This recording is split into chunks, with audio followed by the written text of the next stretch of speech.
Good morning, students. Today we are going to start our next chapter, chapter number 17, Forest. Let's start. So, what is forest? Forest is a large area of land covered mainly with trees and other plants.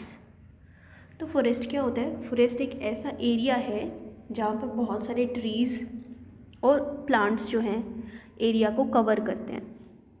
ठीक है, आप लोगों ने forest देखा होगा या TV वगैरह में भी देखा होगा कि वहाँ पर बहुत बड़े बड़े जंगल होते हैं और जंगल में क्या होता है, बहुत सारे पेड़ होते हैं, अलग अलग तरह के ट्रीज़ होते हैं, उसको हम फॉरेस्ट कहते हैं। उसमें बहुत तरह के एनिमल्स भी रहते हैं। ओके, ओनली प्लांट्स ही नहीं, वहाँ पर वैरायटी ऑफ एनिमल्स भी होते हैं फॉरेस्ट में।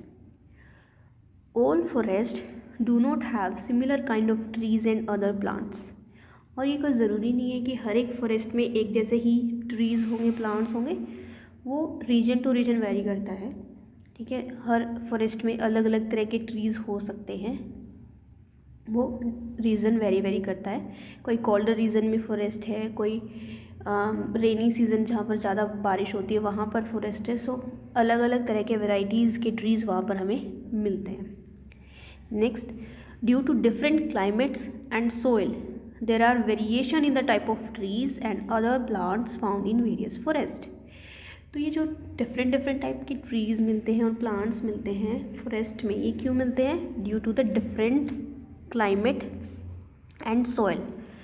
जो है सॉइल भी डिफरेंट है, 3 तरह की सॉइल होती है ना, mainly Sandy soil, loamy soil and clayey soil. तो वो डिपेंड करता है कि उस एरिया में सॉइल कैसी है, तो उस हिसाब से वो प्लांट्स ग्रो करते हैं वहाँ पर, जैसे मिट्टी होगी। और दूसरा क्लाइमेट पे डिपेंड करता है। ठीक है, वहाँ पर क्लाइमेट कैसा है, जैसा क्लाइमेट होगा जो उसको सह सकते हैं या फिर उस क्लाइमेट में रह सकते हैं, वैसे प्लांट्स वहाँ पर अवेलेबल होंगे। ओके, अगर कोल्डर एनवायरनमेंट है वहाँ पर तो कोल्डर टाइप के होंगे, थोड़ा सा डेजर्ट एरिया है तो वहाँ पर डेजर्ट वाले भी प्लांट्स होंगे। ओके, ये एक फॉरेस्ट की फिगर है, इसमें आपको प्लांट्स दिख रहे हैं, अलग अलग वैरायटी के प्लांट हैं और यहाँ पर एलिफेंट्स दिख रहे हैं हमें। ठीक है, तो ये एक एग्जाम्पल है फॉरेस्ट का। Next, then there are some common types of plants found in forest.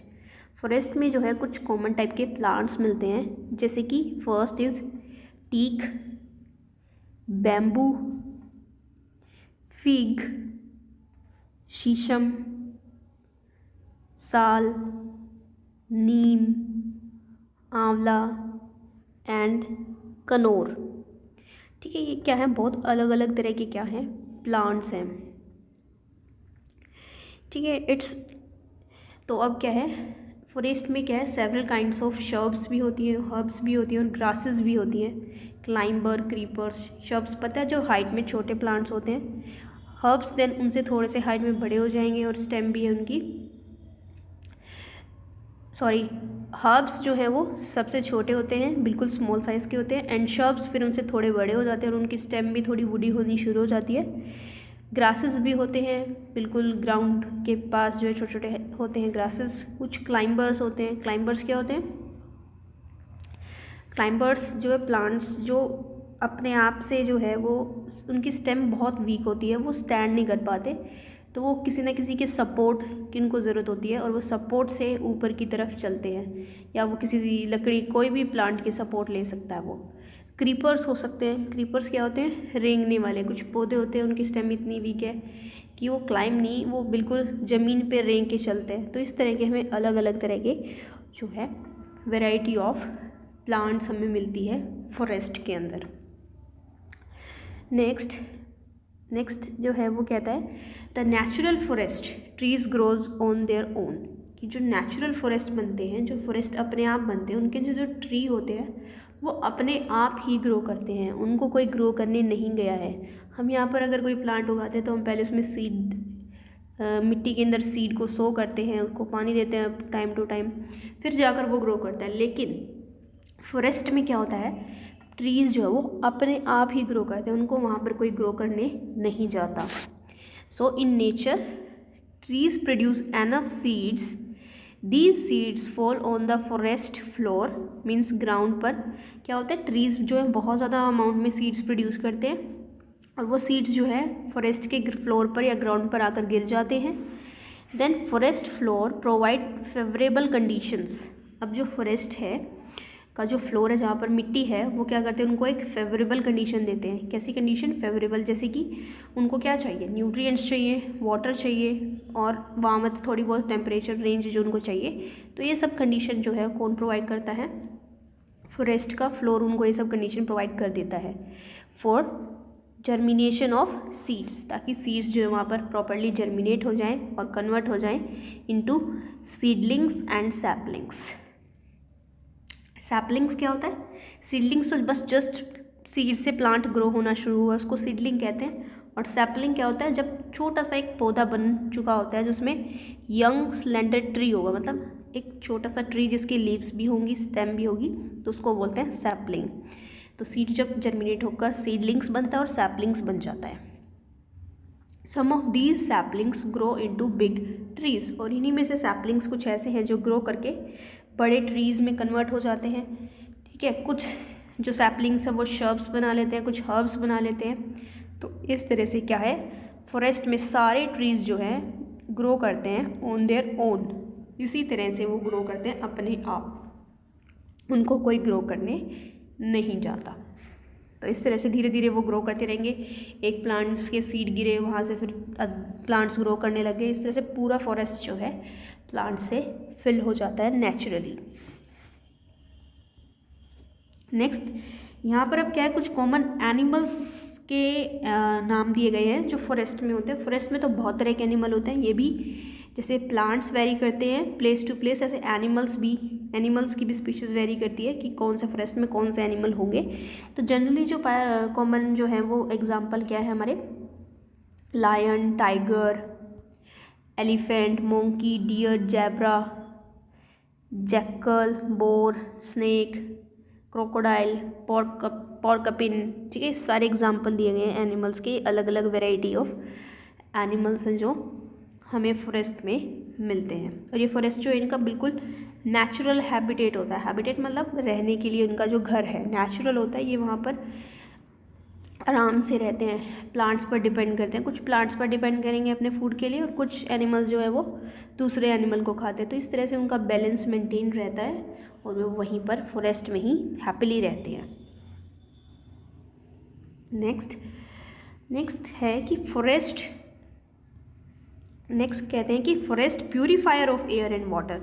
Forest जो वो एक्ट करता है as a purifier of air and water. कैसे एक्ट करेगा कि हमें पता है फॉरेस्ट एक बिग हैबिटेट है, बहुत बड़ा हैबिटेट है, वहाँ पर बहुत तरह के प्लांट्स भी रह रहे हैं, एनिमल्स भी, तो उनके लिए एक घर है वो। फॉरेस्ट प्रोवाइड करता है home many plants, animals and decomposer organisms, and forest act as a purifier of air and water. ठीक है, वो कैसे एक्ट करता है? पहली बात करें कि forest act as a purifier of air because the leaves of the tree and plants clean the air by trapping dust from the soil. जो फॉरेस्ट में ट्रीज़ होते हैं या प्लांट्स होते हैं, उनकी लीव्स क्या करती है, एयर के अंदर जो भी डस्ट होता है उनको ट्रैप कर लेती है। तो इस तरह से उन्होंने क्या किया, एयर को क्लीन किया। ठीक है, और एयर में क्या पुट कर देती है, oxygen and oxygen. During the process of photosynthesis plants क्या करते हैं, फोटोसिंथेसिस करते हैं। ठीक है, कार्बन डाइऑक्साइड प्लस वाटर को कंबाइन करके वो अपना फूड बनाते हैं और बदले में हमें क्या देते हैं, ऑक्सीजन देते हैं। तो ऑक्सीजन जो है वो एयर में मिक्स हो जाती है और वो हम यूज़ करते हैं फॉर ब्रीथिंग। तो प्लांट्स हमें क्या कर रहे हैं, एयर को प्यूरीफाई भी कर रहे हैं और ऑक्सीजन भी प्रोवाइड हो रही है। Next, forest act as a purifier of water. Water का प्यूरीफायर भी कैसे होता है, because its trees may suck dirty water from the soil through their roots and make pure water available as rain। क्या होता है, जो सॉइल के आसपास डर्टी वाटर है उसको क्या करते हैं प्लांट्स कर लेते हैं, सक कर लेते हैं, मतलब अपने रूट्स के थ्रू एब्जॉर्ब कर लेते हैं उनको गंदे पानी को, और क्या करते हैं, ट्रांसपीरेशन के through, by the process of transpiration, मतलब लीव से वाटर वेपर्स की फॉर्म में पानी का भाप बन के उठ जाना, उसको कहते हैं ट्रांसपीरेशन। तो ट्रांसपीरेशन के वजह से वो क्या करते हैं, प्योर वाटर अवेलेबल कराते हैं एज रेन। ठीक है, वही जो है वाटर वेपर्स जाकर क्लाउड बनाते हैं और क्लाउड से रेन हो जाती है, बारिश बन के नीचे आ जाता है, तो वो प्योर फॉर्म होती है। तो ये प्रोवाइड कौन करा रहा है, फॉरेस्ट, फॉरेस्ट के अंदर ट्रीज। तो ये सारा प्रोसेस जो है प्लांट्स ही कंट्रोल करते हैं। Next is component of forest. अब फॉरेस्ट के कंपोनेंट्स की बात करते हैं। कंपोनेंट्स मतलब उनके अंदर फॉरेस्ट में रहने वाले कौन कौन से ऑर्गेनिजम्स हैं या फिर कौन कौन से उन फॉरेस्ट के पार्ट्स हैं। तो first is living organisms. Living organisms को हम बायोटिक फैक्टर्स भी कह सकते हैं। बायोटिक मतलब जो लिविंग है। ठीक है, अब लिविंग ऑर्गेनिजम्स में क्या क्या आएंगे, फॉरेस्ट के अंदर लिविंग क्या हो सकता है, plants, animals and decomposers. Plants का दूसरा नाम क्या है, प्रोड्यूसर्स, मीन्स कुछ प्रोड्यूस करने वाले हैं, मीन्स ये अपना खाना खुद बना लेते हैं, इसलिए इनको हम प्रोड्यूसर्स कहते हैं। सेकंड एनिमल्स, एनिमल्स को हम कंज्यूमर्स कहते हैं, क्योंकि ये कंज्यूम कर रहे हैं, या तो प्लांट से अपना खाना लेंगे या फिर अदर एनिमल से लेंगे, तो ये कंज्यूमर होते हैं। थर्ड इज डीकम्पोजर्स और सैप्रोट्रॉप्स। ठीक है, डीकम्पोजर्स क्यों बोला जाता है इनको, क्योंकि ये जो भी डेड प्लांट्स और एनिमल्स हैं उनके ऊपर फीड करते हैं और अपना खाना लेते हैं। तो ये तीनों कैटेगरीज जो हैं ये सारी कहलाती है लिविंग ऑर्गेनिज्म और biotic factor of forest. Okay, और सेकेंडली यहाँ पर है, सेकेंड कैटेगरी है नॉन लिविंग ऑर्गेनिजम्स की, मीन्स जो लिविंग नहीं है वो होते हैं अबायोटिक फैक्टर्स। वो लिविंग नहीं है इसलिए उनको हम अबायोटिक फैक्टर्स बोलते हैं। तो फॉरेस्ट में ऐसे क्या क्या फैक्टर्स होंगे, एयर होती है फॉरेस्ट में, सोइल एंड वाटर, ये क्या कहलाते हैं, अबायोटिक फैक्टर ऑफ फॉरेस्ट। अब हम पहले बात करते हैं लिविंग ऑर्गेनिजम्स की।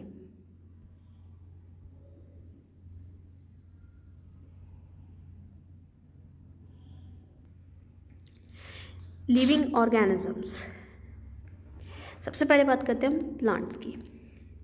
प्लांट्स क्या है, a forest has many green plants, जिसमें प्लांट्स में क्या आएंगे, ट्रीज भी आएंगे।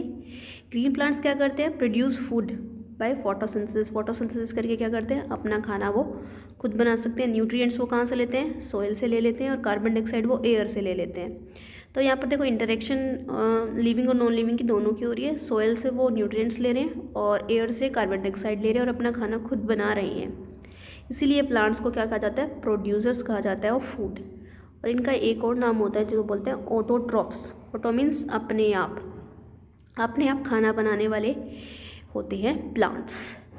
The green plants provide food to all the animals in the forest directly और इनडायरेक्टली। ग्रीन प्लांट्स क्या करते हैं, सभी एनिमल्स को खाना देते हैं। डायरेक्टली तो वो जो हर्बीवोरस हैं जिनको डायरेक्टली खाएंगे, और इनडायरेक्टली कैसे कि एनिमल्स जो ग्रास को खा रहे हैं फिर दूसरे एनिमल्स उन एनिमल्स को खा रहे हैं, तो इनडायरेक्टली फूड तो प्लांट्स ही प्रोवाइड करा रहे हैं उन्हें भी। Next is animals. फॉरेस्ट में बहुत तरह के एनिमल्स रहते हैं और एनिमल्स को हम बोलते हैं कंज्यूमर्स, क्योंकि वो फूड के लिए किसी और पर डिपेंड है और वो किसी और से अपना फूड कंज्यूम कर रहे हैं, इसलिए उनको हम कंज्यूमर्स कहते हैं। अब कंज्यूमर्स भी दो तरह के हो सकते हैं, हर्बीवोर्स एंड कार्निवोर्स। हर्बीवोर्स वो जो ग्रीन प्लांट्स को खाएंगे, एंड कार्निवोर्स जो अदर एनिमल को खाएंगे या फ्लैश ईटिंग होंगे, उनको हम कार्निवोर्स बोलेंगे। All the animals of the forest whether herbivores or carnivores depend on the plants for food. The animal are called heterotrophs. तो एनिमल्स को क्या कहा जाता है, हेटेरोट्रॉप्स। हेटेरो मीन्स जो डिपेंड करते हैं किसी और ऑर्गेनिज्म के ऊपर फॉर फूड के लिए। तो एनिमल्स जो हैं या तो प्लांट्स पर डिपेंड करते हैं या तो किसी दूसरे एनिमल पर डिपेंड करते हैं, तो ये हेटेरोट्रॉप्स होते हैं। Next, decomposers. The living organisms such as bacteria and fungi. ठीक है, डिकम्पोजर्स क्या होते हैं, ऐसे ऑर्गेनिजम्स होते हैं जैसे कि बैक्टीरिया और फंजाई, जैसे मशरूम और टोडस्टॉल्स। ये क्या करते हैं, live and feed on dead plants and animals and also called as saprotrophs. क्या होता है, ये डिकम्पोजर्स जो हैं ये फीड किस पे करते हैं, डेड प्लांट्स और एनिमल्स पर और इनका दूसरा नाम क्या है, स्ट्रेटोस्फेयर। ठीक है, स्ट्रेटोस्फेयर ही डिकम्पोजर्स होते हैं और ये बहुत ही इम्पॉर्टेंट रोल प्ले करते हैं फॉरेस्ट के अंदर। ठीक है, अब देखते हैं वो कैसे जो ये हेल्प करते हैं। तो हम बात करते हैं कि डिकम्पोजर्स कैसे डिकम्पोज करते हैं डेड प्लांट्स और डेड एनिमल्स को। सो इन दिस फिगर देखो क्या दिखाया गया है, यहाँ पर एक ग्रीन प्लांट है, ठीक है, जिसने जो क्या कर रहा है, ग्रो कर रहा है। ठीक है, ग्रोइंग प्लांट है जो अपना काम कर रहा है, फोटोसिंथेसिस कर रहा है, अपना फूड बना रहा है और प्रॉपरली ग्रो कर रहा है। जैसे जैसे ग्रो कर रहा है तो इसके कुछ लीव्स भी हैं जो वो शेड करेगा। ठीक है, वो डेड लीव्स भी होंगी। डेड लीव्स जो है वो कहाँ पर आ जाएंगी, हमारे सॉइल पर जाकर वो गिर जाएंगी। ऐसे ही क्या होता है, एनिमल्स भी हैं वो ग्रो कर रहे हैं, उनकी भी डेथ होगी, तो यहाँ पर क्या कुछ डेड एनिमल्स भी होंगे। ठीक है, डेड एनिमल्स भी होंगे। तो अब जो है डिकम्पोजर्स जो हमने पीछे पढ़े थे, डिकम्पोजर्स जो हैं वो आकर इनके ऊपर ग्रो करेंगी, dead plants and dead leaves के ऊपर आकर ग्रो करेंगे। क्योंकि जो एग्जांपल्स हमने पढ़े थे बैक्टीरिया और फंजाई, वो क्या होते हैं, नॉन ग्रीन ऑर्गेनिजम्स होते हैं। नॉन ग्रीन मीन कि ये फोटोसिंथेसिस या खुद का खाना नहीं बना सकते, तो किसी और पे ये डिपेंड करते हैं। तो ये जो है अपना खाना कहाँ से लेते हैं, ये जनरली डेड एनिमल्स और डेड प्लांट्स से ही अपना ये जो है फूड लेते हैं। तो ये आकर ग्रो कर जाएंगे डेड एनिमल्स पे और डेड लीव्स पर भी। और ये क्या करते हैं, एनिमल वेस्ट पर भी, जो एनिमल का वेस्ट है जैसे डंग है, उनके ऊपर भी क्या कर सकते हैं, ग्रो कर सकते हैं। तो डिकम्पोजर्स क्या करेंगे, आकर ग्रो करेंगे और ग्रो करने के बाद क्या होगा, ये जो फूड है वहाँ से ऑब्टेन करेंगे और उनको छोटे छोटे टुकड़ों में सिंपलर फॉर्म में तोड़ना शुरू कर देंगे। ठीक है, और उनको डिकम्पोज करना शुरू कर देंगे, मीन्स उनको तोड़ना शुरू करेंगे। और किस में डिकम्पोज कर देंगे, जो हमारे डेड एनिमल्स हैं, डेड वेस्ट है या डेड प्लांट्स हैं, उनको वो टर्न कर देंगे इनटू मिनरल सोल्ट्स में उनको कन्वर्ट कर देंगे। कुछ गैस बन जाएगी कार्बन डाइऑक्साइड, और वाटर की फॉर्म में वो डिकम्पोज उनको कर देंगे। और ये जो है, जो डिकम्पोज्ड हमारा मटेरियल होगा वो जाकर सॉइल में मिक्सअप हो जाएगा और सॉइल की फर्टिलिटी बढ़ जाएगी। सॉइल क्या हो जाएगी, फर्टाइल हो जाएगी, क्योंकि उसमें सॉइल में क्या हो रहे हैं, न्यूट्रिएंट्स आ रहे हैं। सॉइल जो है वो मोर फर्टाइल हो जाएगी और वहाँ से जो है वो बाय सॉइल से होते हुए प्लांट्स उनको क्या कर लेंगे, एब्जॉर्ब कर लेंगे और इस तरह से साइकिल चलता रहेगा। तो डिकम्पोजर का बहुत ही इंपॉर्टेंट रोल है यहाँ पर कि वो क्या करें, ब्रेक डाउन कर रहे हैं एनिमल वेस्ट को भी और डेड एनिमल्स और प्लांट्स को भी। तो ये क्लीन भी करते हैं हमारे एनवायरनमेंट को और सॉइल को फर्टाइल बनाते हैं और प्लांट्स फिर आगे फर्दर उनको यूज़ कर लेते हैं। ओके, इसमें एक और चीज़ आती है, अब हम बात करते हैं इम्पॉर्टेंस ऑफ डिकम्पोजर्स। अब डिकम्पोजर्स की इम्पॉर्टेंस क्या है, तो डिकम्पोजर सबसे पहले क्या कर रहा है, decomposers return the nutrients present in the dead plants, animals and waste to the soil. अभी हमने पढ़ा था कि क्या करते हैं, डेड प्लांट्स, एनिमल्स और एनिमल वेस्ट से न्यूट्रिएंट्स को वापस सॉइल में पहुंचा देते हैं। So decomposers help in maintaining the supply of nutrients to the growing plants in the forest. तो ये क्या करते हैं, न्यूट्रिएंट्स की कॉन्टीन्यूसली सप्लाई करते रहते हैं टू द ग्रोइंग प्लांट्स को। और क्या करते हैं ये, carrying out decompositions. Decomposers prevent the dead plants, dead animals and animal waste from seeping up in the forest, means peeling up in the forest। peeling का मतलब है कि ढेर लगने से। भाई अगर सोचो डिकम्पोजर्स ही ना हो हमारे एनवायरनमेंट में, तो ये जो डेड प्लांट्स है, डेड एनिमल्स हैं और वेस्ट है, वो एक जगह पर इकट्ठा होता रहेगा और उनका ढेर लग जाएगा। तो ये क्या होगा, एक फॉरेस्ट जो है वो डर्टी हो जाएगा। लेकिन डिकम्पोजर्स ही जो है वो क्या करते हैं, क्लीन करते हैं फॉरेस्ट को, और हमारे एनवायरनमेंट को क्लीन करने का काम कौन करते हैं, डिकम्पोजर्स करते हैं। ओके, और एक और बात है यहाँ पर कि डिकम्पोजर्स जो हैं जब फीड करते हैं डेड प्लांट्स और एनिमल्स पर, तो ये कन्वर्ट कर देते हैं उसको into dark colour substance known as humus. ठीक है, खाद मिट्टी जिसको बोलते हैं, तो वो उनको कन्वर्ट करते रहते हैं, जो कि बहुत ही रिच न्यूट्रिएंट होते हैं, उसमें मिनरल सोल्ट्स होते हैं और ह्यूमस मिक्स हो जाता है विद सॉइल के साथ एंड न्यूट्रिएंट्स वहाँ से प्लांट्स ले लेते हैं. So the importance of humus to the soil is that it provide nutrients to the growth of the plants. तो ह्यूमस का क्या फंक्शन है, सेम, ये क्या करते हैं, न्यूट्रिएंट्स प्रोवाइड करते हैं प्लांट्स को फॉर द ग्रोथ. ओके, ये थी इम्पॉर्टेंस ऑफ डिकम्पोजर्स. अब इसके बाद हम एक और बात करते हैं स्क्वेंजर्स की. ये स्क्वेंजर्स क्या होते हैं? स्क्वेंजर्स जनरली एनिमल्स होते हैं which eat dead bodies of other animals, दूसरे एनिमल्स की डेड बॉडीज़ को जो खाते हैं. Okay, those animals which eat the dead bodies of other animals are called scavengers.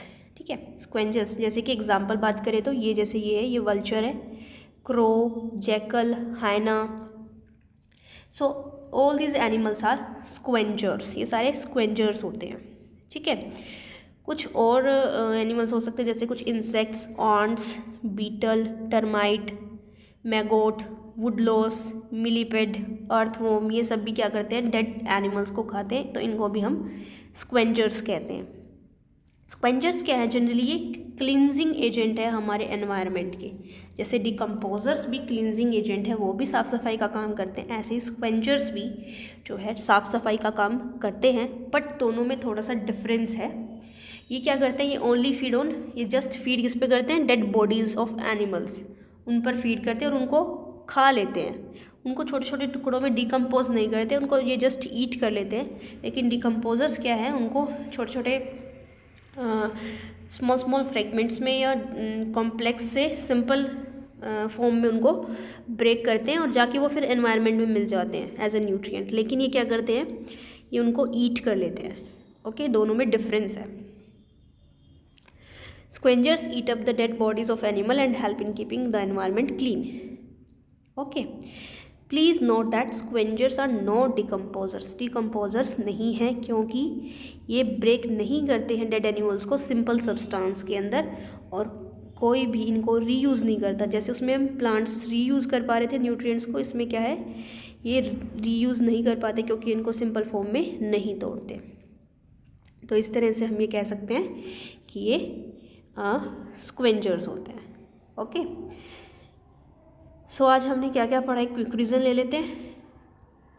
हमने आज पहले बात की फॉरेस्ट की, जो एक लार्ज एरिया होता है जहाँ पर बहुत सारे ट्रीज़ होते हैं और हर जगह पे ये अलग अलग होते हैं, सेम काइंड्स ऑफ ट्रीज़ नहीं होते, डिफरेंट क्लाइमेट और सॉइल की वजह से अलग अलग होते हैं. फिर हमने कुछ अलग अलग वैरायटी के प्लांट्स को देखा. फिर हमने बताया कि यहाँ पर जो प्लांट्स हैं वो अपने आप ग्रो कर देते हैं, उनको कोई ग्रो नहीं करता. फिर हमने डिफरेंट टाइप्स के एनिमल्स को पढ़ा. फिर हमने देखा forest act as a purifier की तरह वो एक्ट करता है, एयर का भी और वाटर का भी. फिर हमने कंपोनेंट्स की बात की फॉरेस्ट की, बायोटिक और abiotic, living organism and non living. Living में हमारे प्लांट्स, एनिमल्स और डिकम्पोजर्स आते हैं और नॉन लिविंग में हमारे एयर, सॉइल और वाटर आते हैं.